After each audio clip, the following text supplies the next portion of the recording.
Welcome to Stamp with Ginny. Today I'm going to share with you how I made these succulents to decorate my frame.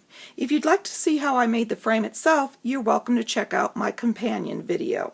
So let me set this aside and we'll get started. Okay, the first thing you'll want to do is cut some succulent shapes with your framelit dies. And then you will take your bone folder and you will curl the edges. You need to be real careful with these delicate ones. I like to hold them in the center here and then towards the outside petals to give me a firm surface to grip so I don't tear them. I'm going to do that with all of my die shapes and then I'll be ready to assemble. Okay, once I'm ready to assemble, I'm going to take my Stampin' Dimensionals and I'm going to set them in the center of the two larger flowers and then take off the adhesive protection and start layering, offsetting the petals. Once I get to these smaller flowers, I like to take the outside edge of my dimensional and simply cut it into really small pieces. And that allows the dimensional to go on the back without showing. So now that I've got those two on there, I can take off the backing and start layering again.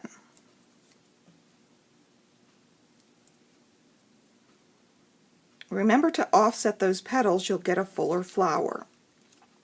Now to add the color to the petals, I found using a sponge dauber real easy after it was assembled.